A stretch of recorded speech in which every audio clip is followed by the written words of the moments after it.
Here we go. Celebrate good times. Come on. Is that a 300? Yeah. Ooh. Tired, dude. I'm on like Must 4 have been hours. a long day. You got a 300 up in here.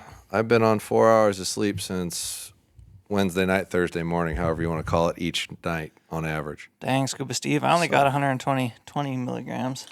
And that spices me up. That means I'm like 2.5 of you right now. I wasn't going to do it, but I'm like, man, I need to get lively. You got to do it for the people. Dragging ass. It's Yeah.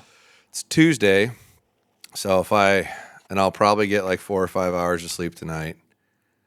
So I'll go like a whole week on 4 or 5 hours, which, well, there's probably a lot of people out there that do that, but man, I'm a 7 to 8 hour a night guy. And if I don't get that, I start to hit a wall at a certain point, and it's hard for my brain to work. And with both managers gone right now, my brain's got to work a lot. Start to get a little loopy, right? Yeah, I do feel a slight bit loopy. I was like, what am I going to sound like today? I've been pushing it real hard. So if Josh says anything cancelable, don't cancel him, huh? Well, fortunately, there is the edit button. Just go, whoo, let's take that out. That's not good. That sounds bad. Just like put a beep. Okay, we're all right.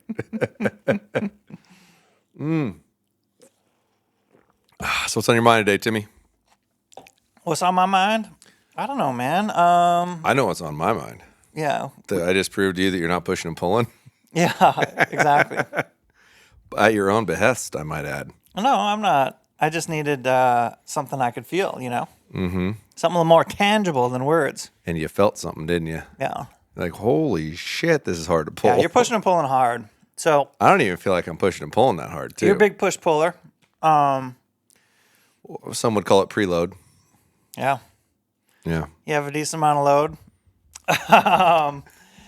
But judging off of what let's get some context here. Okay. Sometimes my shots take a while to break. And when I talk to Josh about it, Josh is like, you're not pushing and pulling. And I hear that, but I can't feel that, and I don't necessarily know what that means. And I've basically spent my career working out pretty consistently to some degree. So I'm like, God, does he really want me to push and pull on this thing? Because I'm thinking, give it some context. I'm like, I'll be ripping on this bow. And so today I was brainstorming, and I'm like, God, I just need to be able to feel what this is. Like, what's the amount that he's talking about? So I came into the shop, and I was like, Josh, set up a tension release and set it up to how you would shoot my bow and set it up how you would like it. And you did that. And then I shot it directly afterwards, and yeah, there's, whoo. And you about blew out a gasket on your backside, didn't you? Yeah, it's just it's just more than. And honestly, than what I'm used when to. I handed that to you, I went, it's close. It's probably a little light. I'd like a little more load. So I shoot with a lot of load. What do you want me to say? Yeah. So if you were to give some context to that, and you also watch some other professionals, say you were on the line at Vegas, do you think you would be in the middle of the road? Probably. Actually, honestly, no. End? It depends. I mean, most people are shooting with a lot of front and back pressure, and I bet you I'm not. I bet you I'm probably in the lower third to half, maybe. Now, granted, I've never grabbed anybody else's release because resistance releases aren't typically something a professional would use. They're usually using a back tension. And it's mostly used for training aid. It's especially hard, in this case. Yeah, it's very hard to duplicate a preload amount on a hinge because it's really more how fast you rotate through. So it's not something that's as tangible as it should be. So that's a hard measurement. Yeah. But when you use a resistance release and say, yeah, that's about as much pressure as I typically pull with, you go, boom, there you go. And you're shaking like a dog pissing razor blades and like, oh my God, why isn't this going off? It's because you're not really pushing and pulling that hard. And anytime I've ever seen somebody that struggles in the moment and starts to shake really hard to get it to go off, it's because of tension, and they're not applying a lot of tension when they're shooting. And then when you apply tension to the situation, you can't duplicate it. And you just proved it to yourself. The most I've seen a bow explode out of someone's hand was Kyle Douglas circa 2 or 3 years ago at the top pin. It was pretty wild, actually. He preloads a lot. It was pretty wild to watch that bow for a leave guy his that hand. does slap his trigger, he's got a lot of preload. Yeah, it's interesting, right? But now ask yourself, why is he doing that then? If that's the case, right, if he's a slappy, right, why in the world does he have a crap ton of preload? It's because a crap ton of preload is how you're going to feel when you're under tension and stress. Right? So you put yourself in that situation and you train and you set yourself up in that situation. So when that happens, you do it the same. No different than like my wrist position, hand position, elbow position, shoulder position are at your maximum fatigue point. And I do understand that. I do understand that theory, but you might want to explain it really quick. Just like, so basically I try to have my grip and my shoulders and my arm positions be like how I would be when I'm exhausted. Like if I'm at 100 shots, 120 shots, what would my wrist look like? What would my hand look like? What would my shoulder look like? Just start there to begin with. So as you fatigue, nothing changes. You can have like really good, strong, tall upper shoulders and overextended and high wrist and all those things that like Jake Webb does. He does that little disc gherkin shit. Well, as he shoots, his hand starts to come down more and more and more because he's fatiguing. Because you can't do it the same when you're using a lot of muscle tension. The idea of being able to duplicate this is to have the least amount of tension possible. The least. So if you're doing things that require a bunch of tension in your actual hand and grip and whatnot, you're going to be struggling. The only thing that should have a lot of tension, and it should have a lot of tension, is your back. Because that's doing the push and pull. That's where the tension comes from. You want no tension other than in your back, and then in your back you want a shit ton of tension. All your push and pull. Lots of it. And your hand should go forward and back in an explosive manner because there's a lot of pressure, and you don't know it's going off. That's why it does that. Mm-hmm. If you were prepared for it, you would go crink and then stop. Or like I would point out to you a couple times, sometimes your hand would just do this and then stop. Mm-hmm. You know you're doing it. When that happens, the only way your body can make that motion and then automatically stop is if your brain sent a signal to your hand to fire, and by the way, it's coming, so stop. Right? Or your bow hand doesn't move at all. You send a signal to your brain to say, okay, fire the bow, get ready, it's coming. It's easy to see. It's easy to spot when people do it because there's no explosion. There's no uncontrolled boom, boom, right? It's like kink. Then that's what you get. Yeah. Yeah. Yeah. So did we do a good job explaining that in words? Basically, skeletal system, we want to rely on that, right? Yeah, you want to use your bones, not your muscles. You want to use your bones to get that bow set in the right spot. Yep. And then when you're describing push and pull, you feel like that motion is coming from the middle of your back, or where's that coming from? Yeah, it's from your back muscles left and right, not your shoulders. Traps and back is where all of it comes from. Mm-hmm. Mm-hmm. I don't know the technical term. Just try to crush your muscles in your back together by expanding your shoulder blades. So it's like taking your shoulder blades and sliding them backwards. That's the kind of movement, and that's where that tension comes from. So when you draw your bow back, you get to like right about here, and then your shoulder, this shoulder should already be down and engaged. Like that slide should have already happened before you pulled the bow back. When you get back to here, then the slide happens again, and then all the load's in your back. So when you're here, there's almost no muscle tension in your arms at all. It's all back here. Like I can sit here and hold the pressure on it right now. All of that's what fires your bow, which is why a guy looks so slender can pull a whole bunch of weight because I'm not using the wrong muscles to do it. My back is jacked. Back jacked. Back jacked. I went to when I went to Utah this last weekend, there was a guy with a booth that was a functional trainer or whatnot, and he had, I don't remember the name of it, although he's in my Instagram. I guess he travels with the Olympic team, and it's kind of like a chiropractor, muscle relaxation kind of stuff. Yeah, there's a training center down there in Park City. Yeah. Well, I think it's his, if I remember right. But in any event, he actually worked on me a little bit because he's like, I'll give you a free thing, and maybe we'll make something in the future or whatnot. I'm like, yeah, sure, whatever. And he goes around and do my back. And mind you, this is the guy that works on the archery team. And he's like, your back is so freaking tight, it's crazy. Well, I work on bows all day. That's what I do, But yeah, I have a very strong back and strong legs, but my arms aren't anything to get too jacked about. Operation Fill the Sleeves 2023, baby. Yeah, well, nah. Yeah. I'm beyond that concern, to be honest. I don't really care. I am who I am, and if you don't like me, that's your problem. Well, I'm on Operation Fill the Sleeves 2023. Well, you're younger than me. You probably still care. Yeah, it's good fun. So, dude, what you just told was a story about TAC, Salt Lake City. Was it on the Salt Lake or the Park City side?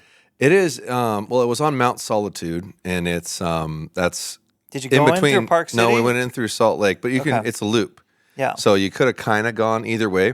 We almost went down to Park City because Bob had some buddy of his that's like involved with the Olympic team for skiing. Yeah. Yeah, because Bob's an old ski bum.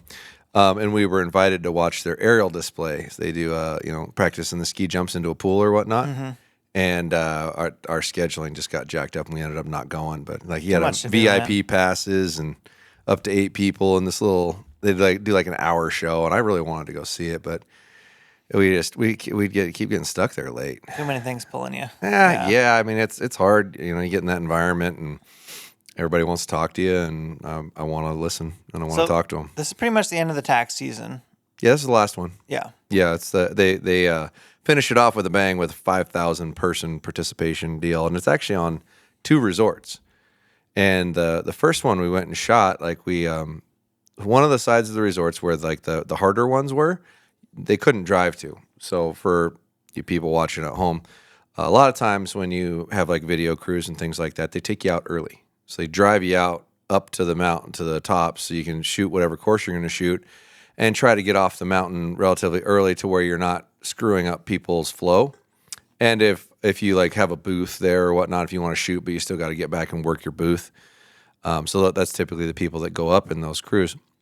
And the side that had the Nockon course, the Sitka course, and the Prime course, the road had washed out throughout the winter. So you couldn't drive up there. There was no way to take a truck. So they wouldn't take you up there. You had to ride the chairlift if you wanted to do one of those, which meant you were going to end up with all the people, and it was going to take a lot longer to get through. And they wouldn't let you go before 1 because you didn't have a registered time. So you had to wait till 1 o'clock before you could go shoot one of those courses. So they sent us up to Leopold the first time around and said it was like the most scenic looking for photography and video and whatnot. And it was a terrible course, just terrible. So most people with the concept of shooting a mountain shoot would have the thought in their mind that, hey, we're going to take a chairlift up to the top and then we're going to shoot our way down, right? 2/3 of that sumbitch was uphill, like hiking uphill, and not gradual uphill, like steep, nasty crap. And then did you check the elevation? 8,000 feet or 9,000 feet? I think it was 85 when we started, or something like that. It wasn't as high as Big Sky was, but you start at Solitude and you end up at Brighton. So you went from one ski resort to the other freaking ski resort. It was that long of a freaking walk. Like, oh my God. So it's uphill and that way. And then the shots were kind of close, and there wasn't really a functional way to back up very much. Like, you back up 5 yards, maybe 10 max before you run out of room. But we shot that one the first day and then went down to the vendor village and stayed down there the rest of the day, got some food, and then just hung out and talked to people and whatnot. And second day, because we were only shooting for 2 days, we shot BRCC. There were 6 you could get driven to, and that was one of them. And every person that we talked to said it was really good. So we're like, all right, we went and shoot that. And we get up there at, I think they started driving us up at 5:45, and it's still not quite dark, but pushing it. It's barely daylight. You make out like you could probably almost send an arrow when you're getting loaded in the truck. Then by the time they get you up the hill, it was definitely shooting light. And it's the whole entire course. There's like pools and ponds and lakes and waterways. The worst mosquitoes I've ever had. Like they're landing on my eye when I'm at full draw trying to shoot. It was so bad. So we shot around as quick as we could because the first 5 shots are all around this lake. Right, so it's bang, bang, bang, bang, bang as fast as you can and try to get away from the standing water. And once the sun came out and actually started hitting us, it wasn't so bad, but the mosquitoes were just horrid. But that course was very nice. It was laid out well. And the beautiful part of it was most of it was kind of open from where your shooting position was, and you could see the targets from a little ways away, and we were the first people. So we knew there was nobody in front of us. So no matter what, if you want to drop a 120-yard target, just do it. There's nobody up there. You're not going to hurt anybody.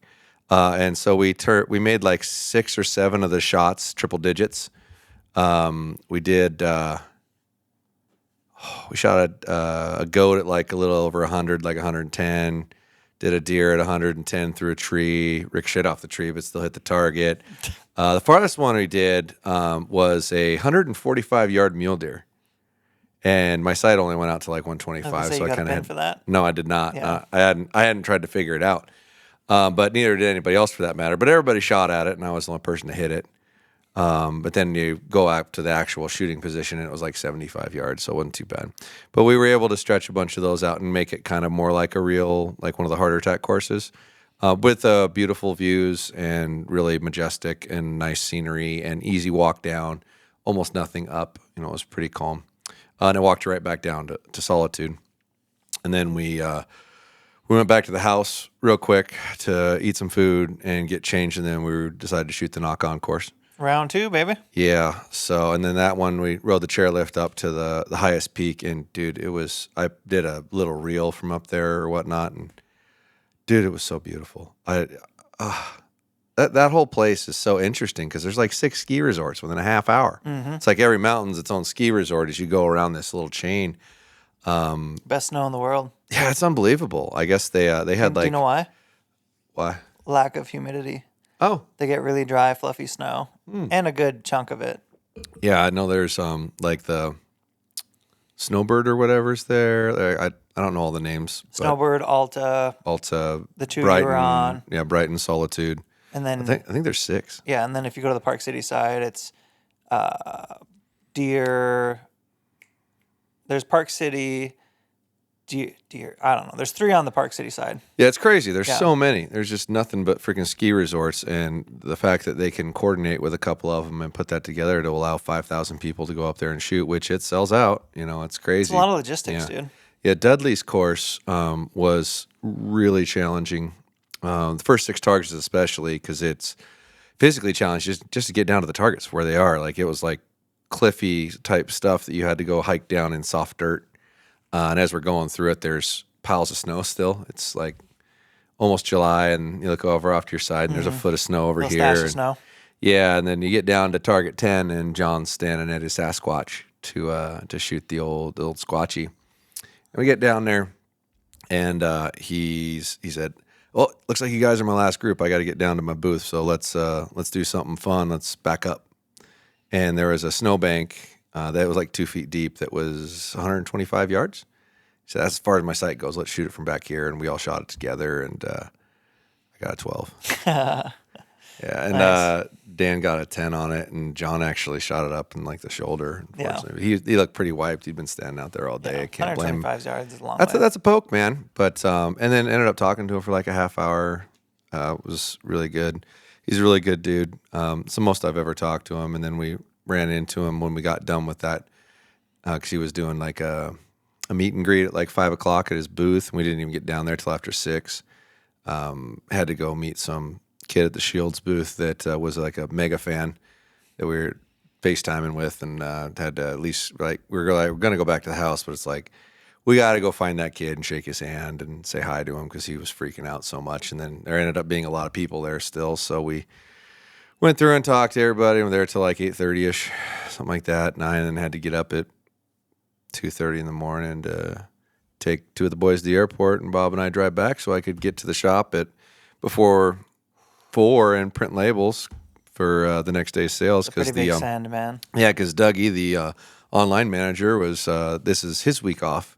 His wife is a Ironman, and she had a competition in Salem, so I had to go down there this weekend, and then they were just taking the week off and going to the coast and chilling. So, and then this morning I got a message from Justin at 5 in the morning. It said he's been sick all weekend. He doesn't know what's wrong, but he's going to go to the doctor and see if he can figure it out. And so both managers are gone. So today was crazy. Perfect storm. Today was very chaotic. But the employees handled it well, even though it was a bit stressful. Everybody did their jobs and did them good. And I just had a crap load of emails to go through for the shop after processing all the labels and orders, and ended up answering the phone a lot. And that's always kind of a disaster because every other person that calls recognizes who I am and wants to talk. Mm-hmm. And which is all fine. I like talking to people. I enjoy the conversation and whatnot, but not when the phone's ringing and the next guy needs help with something that's for the website as opposed to a personal conversation, that kind of thing. So it was a little chaotic, but we got through it okay. And then when this is over and we turn this off, I got to go back down to the shop and close out the till because the people that are down there right now, nobody knows how to close out the till.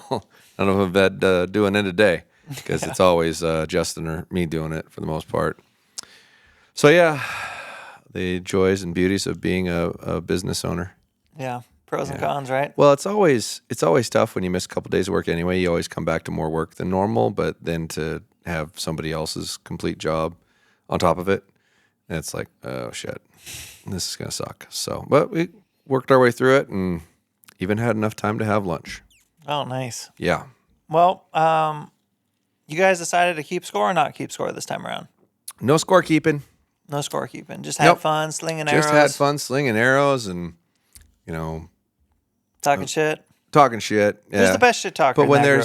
It just depends. Like, I got some pretty good candidates. Well, Keith's pretty good. Like he can get at you. He'll do that. But I like to think I'm probably the best shit talker, to be honest. If I'm not just beating the ever-loving crap out of you, because then I kind of get quiet and don't want to hurt your feelings, because I think the whooping I'm putting on you is probably bad enough.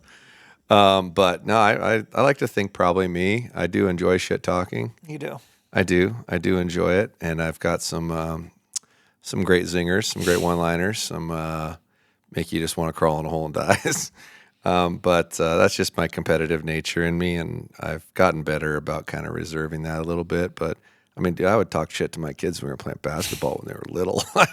Yeah, this is bad. I do to my nephew and stuff. I'll let him have it a little bit. It's hard not to, if you're competitive, it's not like something that just goes away. Well, it's just something you try to, reserve a little bit in doses, right? Yeah. So I didn't do a ton of trash talking, to be honest. We weren't keeping score, so it wasn't like I could really rub it in you. Yeah. But yeah, no, I typically didn't do a ton this time. Were you happy with how you shot? No, I was struggling with left to rights a pretty decent amount. I'm still playing with the length, and I lengthened the bow out before I shot Big Sky because it just felt really compressed, and I liked it. But I was struggling with uphills and downhills and being like I'm pushing a little left to right and having a harder time holding it, and I think it's probably just a tiny bit too long for shooting target style stuff. Hunting stuff, in general, it's probably fine because I typically don't have quite as much load when I'm hunting as opposed to target because my bow's not so heavy. But yeah, I think I still shot good. I mean, just I have a level of expectation for myself, and I actually missed a target authentically. I don't know how. Shot my first arrow and it wasn't perfect. And if you're a little disappointed and we got time, there's nobody coming around. Sometimes I'll shoot a second arrow. Dan shot a second arrow a lot, and I was like, well, they're still shooting. I'll shoot another one. And it was. I will say this: it was a black bear in like massive shade. Like everything looked black. The shadows, yeah. And I think I just pointed off of it, to be honest, because the shot broke great, and I get up there and I missed the target. I'm like, holy crap, I missed the target. Now, granted, it's a 93-yard black bear in the darkness, so I get it. I probably my line was actually good. My arrow just barely missed the target, was stuck in the dirt bank behind it where you could see where it hit, and I was like, almost in line with where I was trying to hit. It was just a little low. But that was the only miss I had the whole weekend for shooting 3 courses. And I didn't break any arrows, didn't lose any arrows. And we were stretching it out a lot, and I hit every target at distance. Like we'd do those random 100s, 110s, 120s, 140s, and I never missed a target. I made some kind of shots at those distances, but I never missed the target. So, and that's something I try to pride myself on. If my sight is capable of going that far, I'll at least hit it. I might not hit it perfectly, but I'll hit the target. Foam is home, baby. Well, that's what they say at that thing. It's funny, you're standing out there at like 120 and there's still something in the way, and you're like, this is so dumb. What am I doing? Yeah, there's like a branch right through the vitals, and it's like, it's not that squeeze it in there. practical, but it's fun. It is fun very in fun. doses, It's supposed to be fun. So 5,000 people. This thing draws everybody. This event. Who all did you get to meet? Well, let's see. I unfortunately did not get to meet Levi. He was there. He was with Aaron, and Aaron and Dan know each other real well. And I was separated from Dan. He had run over to talk to somebody else in another booth. We kept like moving around to just converse with people. And I was talking to a fan, and then I tried to move that way again, then made it like 10 feet and talking to another fan. And each time it's 5-10 minutes, And I pulled my phone out after I got done with that last one, and Dan was like, get over to the shooting line now. And it was like 12 minutes had gone by, and I went over, and they'd already left, but they were hanging around to meet me. And I didn't get to meet Levi. I would have liked to. And Aaron, I've never actually met Aaron, which is kind of odd. I'm surprised I haven't. But I did meet Chris B, and Had a good long conversation with Dud. He was cool. A lot of people. Derek Wolf, he's doing his own hunting shows and whatnot. He was a Super Bowl D-line guy for he's the been Broncos. like all over the podcast circuit. Yeah, well, he started his own too. I actually started listening to one this morning to see what it was. He's way into it. He's just another advocate for bow hunting, which is cool. Massive. It's awesome. Dude, that guy is a Viking, 100%. And one of the only times I'd go into a public place and do this. Hey. Like, he's got to be like 6'8" or 6'9", and he's jacked and he's got dreadlocks down his back and pretty good beard. I don't know. I thought mine looked a little better, but it was still good. Tatted all up. Cool dude. Really nice. He actually tried to get us to go shoot a second course on the first day with him, but we had committed to we're staying down here and talking to people and trying to at least get one good full day of it in, because we were done shooting that first course at like 10:30, 11.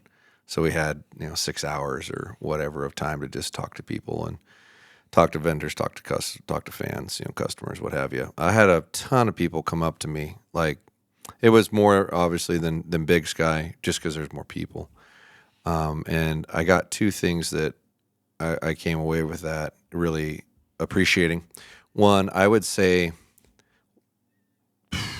between half and 3/4 of the people that came up to me work in a shop or own a shop, which kind of shocked me.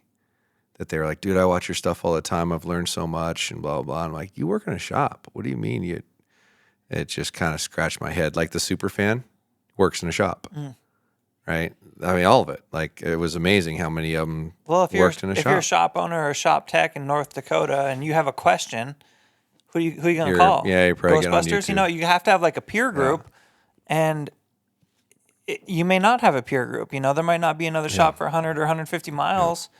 And who knows what that shop's like, right? So so that really stood out to me. It's like, man, maybe we need like a. I guess that a little bit. I figured there was some amount of like shop techs, but I didn't know shop owners were like. Yeah, shop owners watch my stuff. Well, I mean, manufacturing people watch my stuff. Like Dudley watched my stuff. He told me that did. I mean, that was pretty cool. But. So it kind of reinforced that it's maybe a little more important than just the average dude's stuff. Like, a lot of people are using the information that I put out to try to learn. And the other thing that jumped out is I had at least 5 or 6 people say, hey, I just want to tell you your online store shipping is incredible. Like, I got it so quick and it was right and that's fast important, and blah, man. blah. Like, I like, and that was the feedback. Important. Well, that was the first time somebody like stopped me and said, I just need to tell you something that wasn't, I really appreciate what you're doing on YouTube. So that felt really good, because our first year of this, we tried really hard to implement and create processes to do a really good job at it. Because at the end of the day, you have like one opportunity to make that first impression, or you burn a customer, or they get frustrated or feel like something's not the way it's supposed to be. They're probably gone. And it was nice to get that kind of feedback, because early on we struggled a little bit getting orders right and getting them out quick and whatnot, because it was growing pains. It's a lot to learn, yeah. Well, and it's not just that. It's like, if you're used to processing, like 20 orders, or you've got capacity to process 20 or 30 orders, and then it turns into 100. And what do? You can't just fix that immediately. So we're now to a really good point with that. The errors are at a minimum, and the on-time shipping percentage is super high. Like, if you ordered it by midnight today, it's leaving tomorrow, period. And it's usually leaving before noon. So it was good to get that feedback. It really was, and that's part of what I really enjoy about that. I had one guy come up to me the first. We got Bob and I drove together. Dan and Keith flew, and we got to the mountain at like 4:30 p.m. So we had about enough time to go to the practice range and shoot the bows. You left Spokane. I left Spokane. I left my house at 3:30. I picked up Bob at 4 in Coeur d'Alene. Was he wearing his onesie there? No, he had it hidden. Nobody knew he was having that. So, and drove all the way there, and then we get to the practice range. I shoot like 10 arrows, and then this guy said, I just got to ask you, what's it like for everybody to like be staring at you? I'm like, what do you mean? He's like, dude, everyone around us is looking at you. I'm like, kind of used to it. Doesn't bother me. But he was making a big deal out of it. It was kind of funny, but I never really thought about it. And I kind of looked around and went, there's a lot of people kind of looking at me right now. Bothers me, dude. I've had that happen in the shop a couple times, and it bothers me. And I think it's like, I thought about this some because with most sports I've been so confident. Mm-hmm. But archery, at least like technical archery, is so new to me. Yeah. That I just don't have like the confidence or the swagger that I have with other sports. It's weird. I mean, I got to get it, you know. Yeah, but to be who you are, you don't really have to be great at archery just yet. You're the guy who's learning and evolving, and that's what they know you as. Yeah. So nothing wrong with that. And you're the guy who's got the skill and the art, you know, for what they appreciate of what they're looking at. So I mean, they're looking at you for that. They're not I looking know, at you, but you know? I just want to shoot well, right? I know. For me, and it bugs me that in other sports, because I've been a natural in most sports most of my life, like picked it up relatively natural at most things. And archery, I've just had to grind for every little bit, and I'm still like just like a C plus archer. It's probably because you're not pushing and pulling. Exactly, yeah. There's a I'm lot not to pushing that, and dude. pulling, yeah. There really is, and the funny part is, it's like I've been telling you that for a while. That's part of it. You know, if you don't have load in your shot, I've watched so many people get really good at archery, comfortably, relaxingly shooting their bow. And as soon as it matters, they fall apart and they can't figure it out. I'm like, because you can't just comfortably, relaxingly shoot your bow. You have to have pressure and load in your shot. A lot of it. Yeah. If you want it to sit when the pressure's on, it changes things. You just can't do that. It doesn't work. Yeah. Yeah, no, and I heard you. I just didn't understand it. And to be honest, if I were to flip roles and I was Josh and you were Tim, I would have started dishing it out in different versions. And that comes from lots of experience coaching. Tell you something other than you're not pushing and pulling? In another way. Give you 17 different explanations. I would have gave you another cue. I would have gave you a training aid. I would have gave you a drill. Oh, so this is my fault now. No, but I'm saying that there's opportunity to like, that's a learning experience. So I think that what that comes from is the communication back and forth. Yeah. Like if you would have been, well, I don't understand what you mean, then we probably would have looked at it from a different angle. But your reply was, I am. Okay, fine. Well, I was trying. I'd rather, so I everyone has their own coaching style. I would rather have you struggle and then finally get to a point that you accept that there's something wrong and you're ready to listen. And largely because I don't have an immense amount of time to be able to like try to teach you 7 different ways to get what I'm telling you. I would allow you to get to a point where you're like, I'm really struggling. And even if we get to a point that I have to prove it to you, like we did today, that this is the difference of what you're doing and what you're not doing, which, you know, was a good thing to do. So yeah, it is. I thought about it. I was like, how can I tell this to him different? But at the same time, we're friends and you were being stubborn about it. So I was like, fuck him. He'll figure it out. Yeah. And that's one thing about me is I will figure it out in due time. You will. Yeah. You'll figure it out.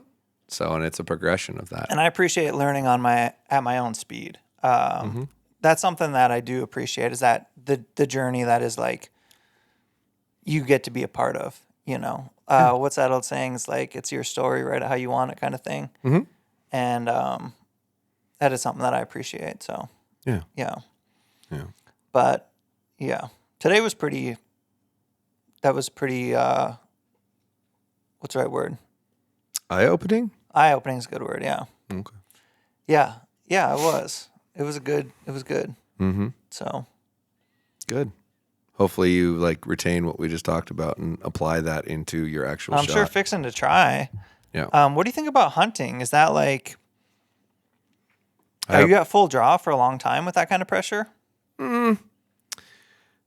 Probably not as long because I'm using a little bit different of a release, and I typically won't set it as heavy because at a certain point, sometimes it needs to go. Yeah, and sometimes you need to hold for 30 seconds. And sometimes you need to hold for 30 or 45 seconds. So if I'm holding, I'll relax. Like from I think the difference between what you are trying to do and what I do is when you get your bow back, you're pushing into it, right? And then you let go and start going, or you start rotating. I'm actually relatively relaxed and not a shit ton of tension until it's time to go. And then I apply tension and I apply it relatively quickly with a lot of increase. So it doesn't take that long for me to fire that way. It really doesn't.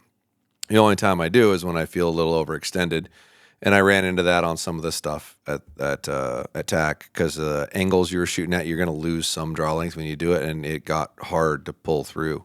It really did. It was like almost felt like I wasn't pulling hardly at all in certain instances, which is where I was getting my left to rights and whatnot. I was like a little overextended, and I couldn't quite get the full amount of pressure that I wanted to get it to settle down and move and stop moving.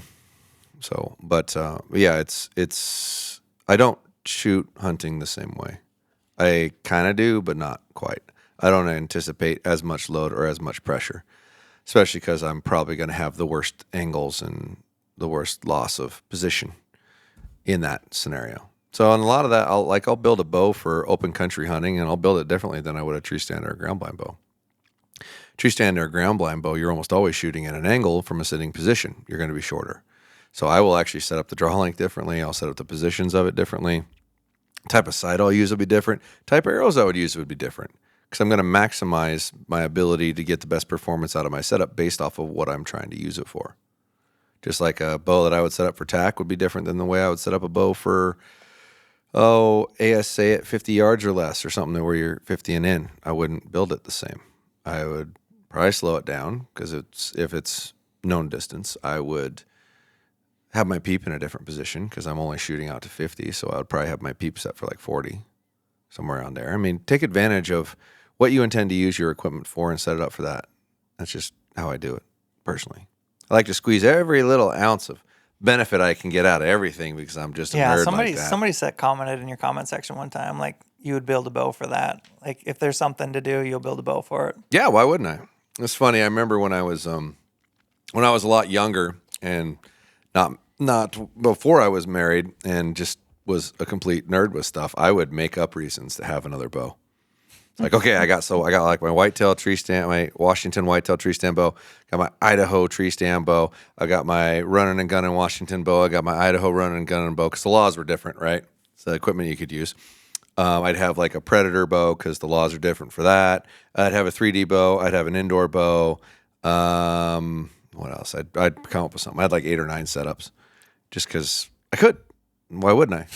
And I have a freaking 1,000 bows in that building too. Mm-hmm. It's like I'm building a bow for just antelope, like just antelope, arrows, bow, sight, the whole bit, just antelope, just to try to squeeze every last little bit of energy and performance I can get out of a setup for that purpose. Where are you at on making your selection for hunting bow 2023? I'm hoping to. I was going to try to do it this week, but somebody needed a bunch of my time this week, so it'll probably be next week. I was planning on doing it. I'm hoping to at least build the 4th bow this week, so that's done with, and then I can make sure everything's like close over the weekend. Have you announced the brand of the 4th bow? Yeah, it's a PSE. PSE. I'll shoot a Fortis 33 EC2, and it just got here the other day. So I'll do that. Like I said, hopefully if it slows down the shop, or if Justin is well enough to come back to work, because if he can't come in, there's no way I'll film anything this week. It'll be too chaotic because Doug's already gone the whole week. I'm optimistic he'll be able to come in. He'll be feeling better. And if that's the case, I'll probably sneak away to film a couple of things. And that's got to be one of them. I need to do that. And I'm going to have to wheeling tune that bow. So I'll do a PSE shim kit, tuning kit video as well because it's logical. I'm working on the bow anyway. Go ahead and do the wheeling. PSE is not the shim system. Yeah, they're a pop in and out, pretty easy. It'll be quick. It'll be not as quick as Bowtex, but probably faster than Matthews or PSE. Yep. Because I don't have to pull the axle out. Faster than Matthews or Hoyt. Yeah. Yeah. Sorry, Matthews or Hoyt. Thank you. But yeah, I don't have to pull the axle out, so it's pretty simple. And get that done, and then next week I'll shoot all of them up and settle on them. My antelope bow, because I only have 3 weeks left, I'm going to go ahead and build an SX80 because I like the platform so far. So that won't be my hunting bow. That's just my antelope bow. So whatever I end up using for my primary elk hunting bow is what that'll be. Whether it's SS34, VTM34, Phase 4 33, or a Fortis 33. It'll be one of those. That's your 4. That's my 4. Yeah. And I will settle on one, and that'll be committed. And then I'll probably still build a ground blind bow because I'll build something that's close distance and short. And then I've got a hunt with Matthews actually at the end of October that they awarded to me for being a good dealer. For being the cheese of dealing bows. Well, I'm not allowed. I'm not for being supposed. the bow I'm not. slinger? I'm not supposed to discuss you don't my have to say volume. anything. Yeah. But I'm a pretty big shop. Yeah. And every once in a while, they. If I were guessing, I'd guess you're the biggest shop in the West Coast for Matthews. That's just my guess. I'm assuming that would probably be an accurate guess, but I really can't say. I can guess however I want. You are allowed to guess however you like. Yeah. But this is from last year's sales, and they have an elk lease and they have a deer lease. Yep. Their elk lease, I can't remember the name of it, but everybody knows what it's called, and a bunch of manufacturers all do. The elk lease is Utah, right? Yeah, and I'm trying to remember what it's called. Dan's going. They gave Dan a tag for it. It'll probably come to me before this is over with, and I'll just randomly spout it out in the middle of a conversation. But there's, I don't know, like Sitka has a lease on there, man. It's broken up into acreage or something like that, and a lot of manufacturers have tags in there, and I guess it's pretty bougie. That's how you know their business is doing well. Yeah, they're doing all right. Well, it's a write-off though, right? Isn't that like, hey, let's you're writing off things when you're when your business is going well. Yeah. Oh, God, why can't I think of what it's called? It's like right on the tip of my tongue. Anyway, they also have a lease in, I think it's Minnesota. It's where it is, somewhere near their headquarters. And you might get a big old thicken. Yeah, they're supposed to be nice bucks and pretty. Do you know what part of Minnesota? Because Minnesota changes a lot. I think it's Minnesota. I gotta call Evan. I don't even remember. Yeah. I gotta buy plane tickets here pretty quick or decide if I'm going to make there's a big difference between North Minnesota, West Minnesota, and South Minnesota. Well, I know it changes a lot. I'm supposed to fly into where Matthews is. Matthews is in Wisconsin. They're in Sparta. Yeah. I know, but you were driving from there. You may just go dip your biscuits into Minnesota a little bit. Possibly. Yeah. I don't think it's terribly far away from. But Wisconsin's got big old bucks too, Yeah, but I'm 99% it's in Minnesota. Yeah. But anyway, it's. Are you fired up for that? Or have you given much thought to it? I actually am. I'm taking Doug with me because I was allowed to take one employee with me. And they sent him a bow because he didn't have a bow. And it needed to be a Matthews. And I told him I'd shoot a Matthews if they'd send me the new one early. So we'll see if they'll do it because they're releasing that bow in November and this hunt's in late October. So I'm hopeful that I'll get access to whatever they're making next year and I'll shoot that for that. That's probably all I'll use it for. But we'll see. Douglas is deservingly so going to that. That guy's a grinder, dude. Doug is. He's been grinding for a while. Doug is very committed to his job. He cares heavily. He is one of, if not my best friends, and he has been my longest tenured employee, and he hasn't archery hunted in a while. And I thought about it, and I said, hey, would you archery hunt if you had a cool hunt to go on? He's like, yeah. I was like, you want to go to Minnesota with me on a whitetail thing with Matthews? He's like, hell yeah, I would. So then I had to call old Evie. I was like, hey, he doesn't own a Matthews. And he's like, what does he want? So Dougie gets a bow out of the deal and gets to go on a cool hunt. And we'll have a cool memory. It's been a long time since we've hunted together. We hunted together 10, 15, 20 years ago or something like that. Did some mule deer hunting, but hadn't really hunted together since. So I'm looking forward to that. And then I've got late season archery and late elk. The only crappy part about when that is it's over the rifle season for an A-tag holder in Idaho for elk. So I won't be able to go with a rifle. So I'll have to kill an elk with archery equipment, period. Get her done. So it'd be simple if I just got it taken care of in September and didn't have to worry about it. Get her done. That'd be nice and easy, but we'll see what happens. Yeah. There's no guarantees, especially No, last year was a disaster. Was it? Oh, really bad. Never seen so many people in my life. Yeah. It was bad. Yeah. There's plenty of elk in North Idaho, but they're tough to hunt. We've talked about that before. If we have a similar year, we're going somewhere else. We're going to travel. Yeah. You got to have pivots. Yeah. You got to have multiple plans. That's just the reality of public land elk hunting now. Well, yeah, and I'm it's really cool. It's popular. Yeah, Bob guides. Yes. And I'm optimistic I might be able to sneak my way in there next year. Because I would do that for sure. Because Bob is a riot. He is a good time, and he would be fun to hunt with. And that's a good property. And that's pretty much like his whole hunting season. Like he's guiding or hunting for himself that whole time. It's a good property. There's good bulls. Yeah, it's right off Yellowstone or something. Not too far. Yeah, not too far away. But there's also a shit ton of grizzlies, from what I understand. So not fun. And Bob's been attacked by a grizzly. So in fact, we should have old Legend Lagasa on here. He'd probably be a good time to. He would. I'm sure he'd do it. Yeah. Yeah. I like Bob. Yeah. Put him on the list. He is entertaining as all get out. Might have to beep him out a little bit, and he'll probably try to show you a testicle or something if you're not careful. He got me. I'm like, oh, Jesus, Bob. How many times did he get you? Me just once. He got Dan.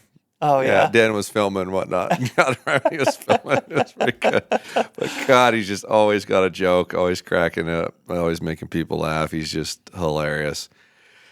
And quite a trooper, man. He's a kid at heart, and that's cool. Yeah, it was funny that first day when we were hunting or shooting uphill the whole time. Everybody was wrecked.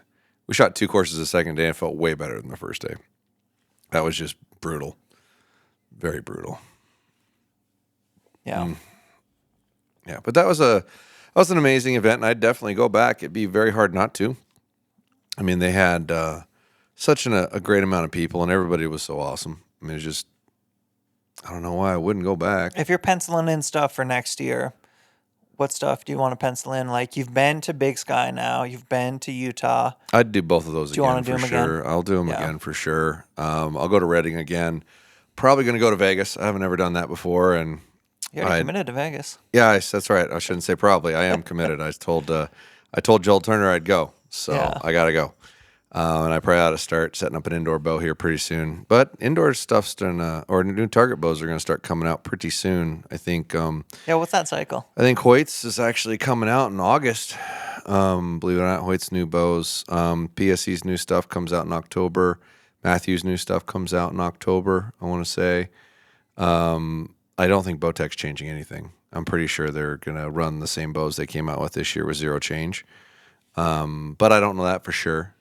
I could ask. I don't know if they're going to announce it yet or not. But they're going to start seeing that stuff come out pretty quick, and I got to start doing reviews on that and talking about that stuff. Give me some insight on why they launch in October. Well, if they were smart, they would. Because if I was picking dates and I'm just like, hey, what's a good date to launch a bow? I'm thinking like July or August or springtime. The reality of why they don't launch them in July and August is because it's too busy with hunting bows. Because shops will misbuy, run out of product, and then desperately try to get it quickly. And they're trying to be accommodating of that. So they have to keep their capacity to actually build and ship a hunting bow relatively quick. And if you're tooling up to make target bows, you're going to have a harder time doing that. So your June, July, August is not wise. Our season's open in September, but most seasons for like whitetail deer and whatnot throughout the country are opening between October and November. That's right. October's typical. So the selling season doesn't like die off nationally until between October and November. Right? Because once hunting season starts, typically people stop buying bows. For the most part. There's still some people that do. But in general, it goes from like, if you're going to sell, I'm being exaggerating here, but 10 bows a day, it's going to be like 1 bow a day. It's way less, which we don't sell that many a day, but just to give you an example of the quantity of volume that's going to change. So that's part of why they try to push these to these dates. They're moving it into as close to the end of compound busyness as they can.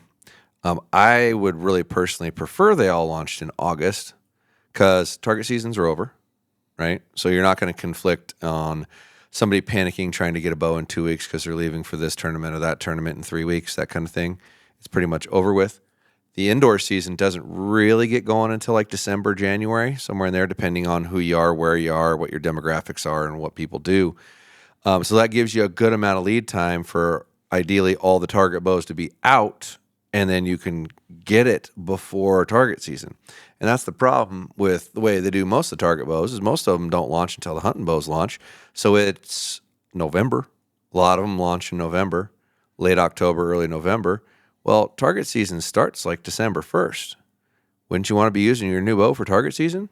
So like a June, July launch would be okay. I think that would be good. But personally, I think the ideal is like mid-August because all the Western places are done buying bows at that point. If you haven't gotten a bow ordered by August 15th, forget it. It's not going to be here by hunting season, and just move on, right? You'll still get a little bit longer into the east, but in general, that covers it. in my mind. So I'd like to see them launching in August. That gives you September, October, and November to get product in for your customer before they have to start to use it. That gives you 3 months. And you want people to be hyped. Well, and a lot of those target bows too. They take when they launch them, they freaking take 4, 6, 8 weeks to get. But Target's a small portion of the overall populace. Oh, of course, but they're making them and they're launching them, and they shouldn't be launching them when the hunting bows launch, which is why they try to launch the hunting bows in October, November, because the hunting selling season's over with. So they're not conflicting against last year's bow. If you bought a bow, you've already bought it, right? So now the new bows can come out. So there's a reason or a method to this madness. Back in the day, everybody launched at the trade show. Like you didn't release your bows until January at the ATA show, which is what made the ATA show such a big deal back then. And then bow manufacturers started getting a little greedy one by one and launching a little earlier and earlier and earlier to try to get you to buy product and get it in your store before the trade show. So you were already pot committed to what you were going to sell before the next guy launches his product. And they go, oh, crap, that's a really cool product. I really wish I had bought that already. And eventually, like it was Matthews for the longest time, would only launch at the trade show. And then they started making their own trade show, which was before the original trade show. And it was all Matthews licensed products. That was their trade show. And it was I think it was in December or something like that. It was because the trade show was in January. I'm pretty sure they did it in December. And that's when they started launching their products. And it's just progressively moved forward and forward and forward. Ideally now, honestly, I just wish they all launched in like early November or late October. I think that's ideal. Some manufacturers launch as early as September, like early September. So there's not a required launch date. But for the most part, if I remember right, Hoyt, Bowtech, Matthews, they all launch in like the first to second week in November. It varies, but that's generally it's going to be an exciting launch year because Matthews has kind of been on a 3-year cycle with the platform they've used. I would expect, my expectation would be that expand on that platform this year, do something cool. Hoyt's been on a similar platform, at least the two has been last 3. Hoyt makes a new bow every year. Yeah. Like they make new, they like replace almost every model. Yeah. Every year. However, they did not change their carbon bow at all this last year. So they made a 30 and a 35, and they made 0 change to it. So I would expect a change to the carbon bow for sure. There'll be new aluminum bows. There always are. Whether there's a big change to them or not, who knows? Yeah. And then Matthews they'll always come out with a new bow. But it seems like it's been a little while since there was like a drastic change. I mean, don't get me wrong, 8 limbs instead of 4 limbs is a pretty big change. But I don't know how much it was perceived as a big change. Yeah. And I would expect some of this Bowtech stuff's going to trickle downstream to the hunting bows. Yeah, if they don't replace the hunting bows, from this year with stuff with the timing feature in the cam, I'll be shocked. Like I guarantee it. Like they haven't told me that, but I guarantee it. There's no way they won't. That's typically what they do. I've had 0 problems with that system, and I've sold like 100 reckonings. So if there was problems with it, I'd have heard about it. I'd be getting messages or calls or whatnot saying, hey, this isn't working right, or I ran into this problem or that problem. Yeah, you have enough interactions. You'd have heard about it by now. I have more than anybody. Yeah. I've put more of those bows out in the public than anybody else in the United States. If there's something wrong with it, I'd have heard about it. Yeah. I'd have been getting feedback or complaints. Absolutely. Yeah. So, yeah. I don't know how in the world that's not going to be on hunting cams. And I'm super excited for it. Because it's so hard to get a bow perfectly timed. They're almost always out a little bit, which we just experienced. I mean, I could be tuning bows down in the shop if that was a standard cam coming in, huh? Yeah, you still got to get the cable orientation close because it's a small movement, but it's finite. It's very easy to make a tiny, tiny, tiny adjustment, which is pretty cool. That's pretty cool. Yeah, it's neat. Well, I think for today, Josh Jones fires out. I didn't even rant. I know. Did I not rant? I don't know. Maybe we'll get some rants going next one. We had all sorts of cool shit in the hopper, guys. Go buy your archery stuff from podiumarchery.com if you're shopping, if you're fixing around. And we have a discount code. I have a discount code, Tim C. You can save a few bucks, and that's kind of cool, too. Hey, I guess I could say I don't have to be mad at Hamsky anymore because I fixed their bracket. Yes. Made my own. Yeah. Yeah. Yeah. And by the time this comes out, I'll have those up on the website. You got a good little initial feedback from the internet. Yeah, there was a crap ton of people that were like, take my money, please. I want that really bad. When's it available? And people can go follow your Instagram to kind of see the behind the scenes of that shit, you know? Yep.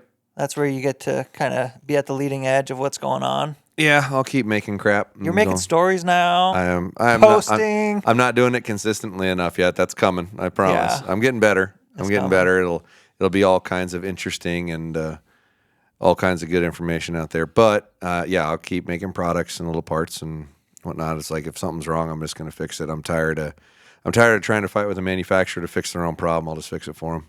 Yeah. This industry needs innovation, so it does. I'm all for it. It does. If it's within my means to fix it, I'll fix it. From my observation, other industries, this thing's ready for some innovation, and we need people pushing on that, and hopefully we can help with that a little bit. And it's a problem when the sales rep found out I was making it and asked for 2 for himself. Yeah. So there you go. There you go. Fire's out.